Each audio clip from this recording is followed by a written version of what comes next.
the transfer portal as well as NIL, Tony. When we look at college athletics, this is a conversation that is taken over. Does the NCAA need to put new barriers on this? Should there be a salary cap for the amount of NIL money that can come in? We talked about that and so much more with DMV great Ricky Goins.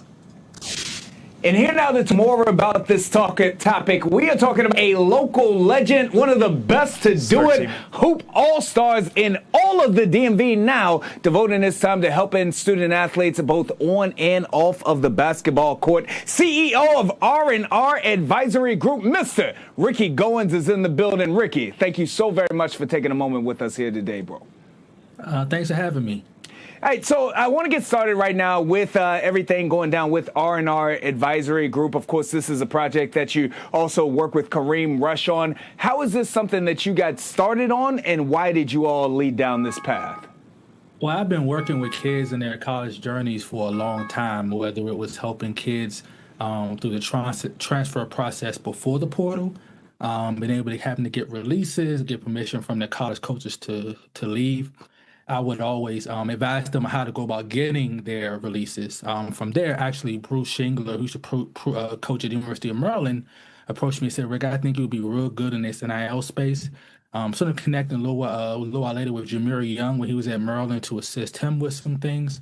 And then recently, my nephew reached out to me, Yame Butler, who's at Butler University, and asked for assistance with his NIL work. And then his teammate, Kobe McGee, reached out to me, and then his teammate Cole Hargrove. So by that time, we had, I was advising 3 guys on how to navigate this transfer portal process. In it, but again, I know that you are truly helping these young men as they continue to kind of navigate between playing the game for the love of it and all of the business aspects that go down with it. Take me kind of under the hood of this process. What's it like in regards to the negotiations and the relationships now between student athletes and their coaches and their organizations, which are the colleges? Yeah, so, understand now that even though they're technically not employees, this is approached as if they are employees, right? So these colleges have general managers who are overseeing a payroll budget, and these athletes are the talent that they're looking for. They're looking to build their rosters every single year. When we look at the contracts that are being written, they include a lot of details, because it's not written as pay for play. So it's not like, hey, you're going to play for us. It's, hey, for this amount of money, you have to do this amount of public appearances. You have to do this amount of pictures or social media posts, whatever it is. And it's written to actually cover NIL, name, image, and likeness opportunities. However, also in the contracts is things like, hey, what happens if you get injured? What happens if you leave? So my job as an advisor is to make sure that my player is protected, that their money won't be denied because they were, missed the practice or got injured or the school forced them into the portal. So my job is to make sure that they get their payments that's written in the contract. So many questions, but you just touched on something there that I don't believe that most of the common people with common knowledge know about, and that is when we see student athletes going in the transfer portal, sometimes it's because the coaching staff actually made the decision that they needed to be gone. It wasn't that of the student, and that's not something that we always hear about. So I would say that majority of the kids that enter the portal are entered because the coach have told them to. I believe the narrative have kind of been reversed. Most of the kids in the portal average 4 points per game, 5 points per game. They wanted to return to their school. They just wanted to get a degree. But coaches, because they're under pressure to win, have kind of forced them because they want to upgrade their roster. Now, yes, there are kids that might have played at the school and have an opportunity to earn more money or money for the first time. But a lot of those kids were told, no, I don't. We got to move on. We got to bring in better players. And so I tell people right now, the only way to guarantee you're going to get a college degree is to be in the top rotation of a winning program where the coach is secure and you're winning games. If not, you are going to be probably looked at to get replaced. It's unfortunate, but that's the landscape that we're in right now. Wow. And just to kind of double down at that point, when you look at the football landscape as of 2026, and we're only a few days into 2026, some 4,000 student athletes on that college football scale are currently in the portal. So I'm all for player movement, but at right now in this moment, is the portal beneficial, or is this a hindrance to the student athletes and to the sport in general? Well, it's both, and I have no problem saying that. I think it's been progressive because for a long time, kids had to get permission to leave, while coaches could just walk away, and also kids could also be, I'm a coach doesn't want you. It's like, hey, we don't want you back. They could still dismiss you while holding other kids hostage. So this takes away that leverage from the coaches, that kids now have that flexibility. But on the other side of that, there's kids, again, that don't want to leave. They're now all forced to leave. And another downside to this is credits don't always transfer. So now you're talking about you could go through schools 4 years, but because of the credits you lose from transferring, you may not get a degree.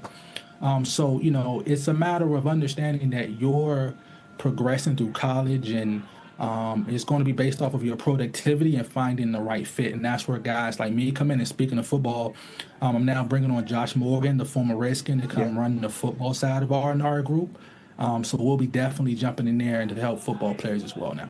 Shout out Josh Morgan, definitely a big-time fan of his. He is in the community. He's in these streets doing positive things for the kids, so it'll be a great addition to that R&R team. When you look at things, obviously with being an advisor, how do you advise student athletes from year to year so that they can attempt to be in that best position that they can be, kind of ahead of the curve, so that they're not moved out, they're more so making those decisions of their own? Well, the focus, and there's two different lanes for this. So the focus for younger guys coming into college is best fit. So you want to be playing for a coach that you fit his system. He's going to lean on you, and you're going to have a productive role. For older guys, if I'm a senior, look, there's only 450 jobs in the NBA. Everybody's not going. There's only a certain amount of Americans that can play overseas. So for an older guy, and you got a chance to make good money, to start your life out the right way, and professional basketball may not be for you, or maybe you want to take a G League route, or where you're not stressed out financially, let's go get paid. Maybe it's not a starting role, but you got a chance to be a high six-figure role player.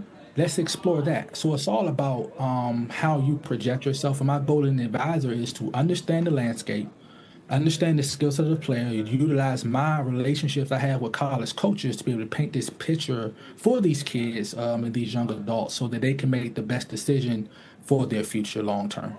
I'd be remiss if I didn't ask you this. Your thoughts on what is turning into a trend of those players that were either drafted and or played professionally overseas that we see now coming back to the collegiate level, some 24, 25 years old. Your thoughts on that?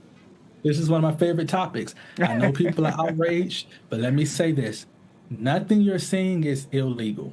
I advise you to take a look at what antitrust laws and violations look at.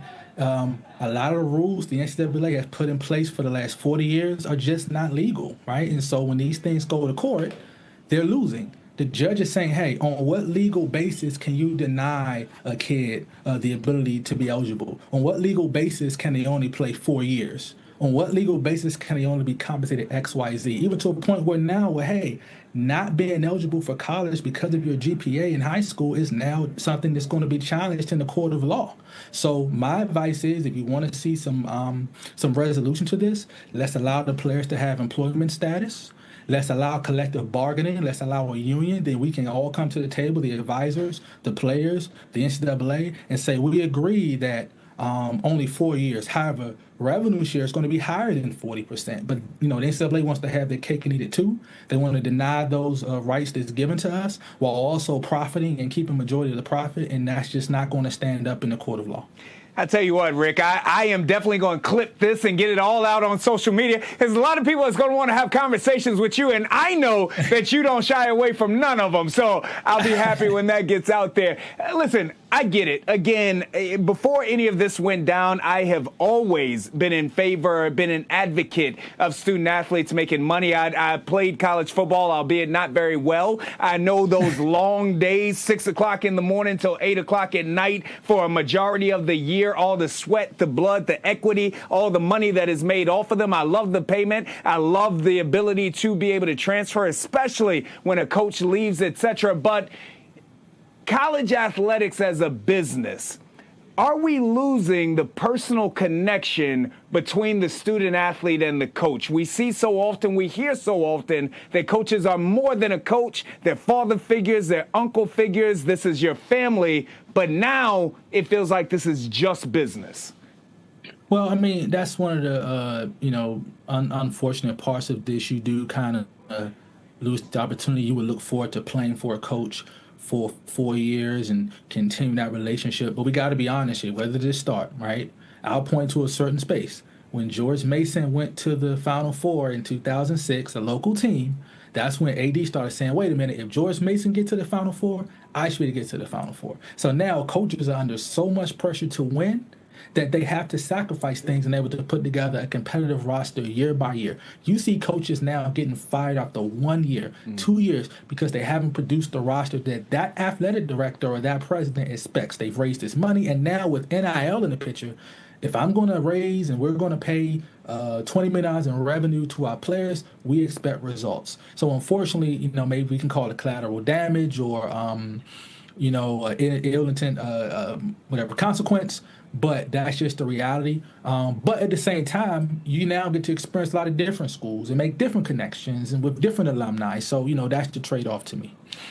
Final question for you. Of course, we're speaking about college-level student athletes, but this whole thing trickles down, and it's having an impact on high school student athletes and their recruiting as well, because if you're a college coach, to the point that you're making, why take this 17, 18-year-old if you can fill that roster spot with a 23, 24-year-old man? So what is your advice to high school student athletes as they prepare to embark on what they hope is the next level?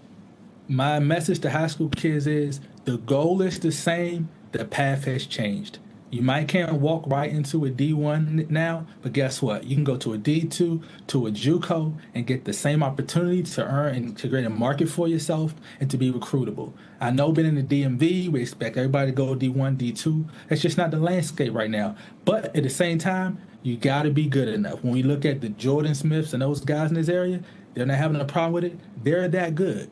But right now, you have to be able to demonstrate that at a level, and it might not come at the D1 level first. But guess what? There's a lot of D2 players I've worked with, some that have moved up to the D1 level and now have found the career. Hey, there's some D3 guys that's done it. But again, the goal is still to go Division I if that's your goal. But let's be open to different paths that at the end can be more beneficial than it was before. I tell you what, Ricky Goins, there might be individuals out there that disagree with what you're saying, but can't none of them argue that you know what it is that you're talking about. And you also have a book, right? Yes. For my city, my life as a basketball influencer, I talk about some of this NIL stuff. I talk about my own basketball story, my family story, the role my mom and dad played in my life, and what got me here, what got me to this day. That's what's up. Well, I am thankful that you got here to Live Zone Primetime. Ricky Goins, CEO of R&R Advisory Group. We appreciate you, brother. Thank you, man. Ricky Goins, Tony P, talking about NIL, talking about just a ton of knowledge there. Yeah. Your thoughts on NIL and the transfer? That last answer he gave, like the different paths, that is so smart. It's also more affordable for a lot of students with the cost of college continuing to go up. You want to pursue it, you may have to take, a D2 school, but you can make money with NIL anywhere now. So that was a great answer. And I think the greatest thing about NIL, yes, people can make money now. These athletes work really hard, and just the education does not compensate for what they bring to a school and to an entire community. However, there is a need for regulation here because these players are hopping from team to team 3-4 times. They're playing for 6 years, and then guess what? They have no community that they build with the school, the coaches. That's right. If it doesn't work out at the next level, they have nowhere to go that after network, so brother. I think this is a great conversation to have about the future of NIL. There needs to be regulation, but make sure the kids are getting paid. Network building. It secures you for the rest of your life. Tony, we want to give a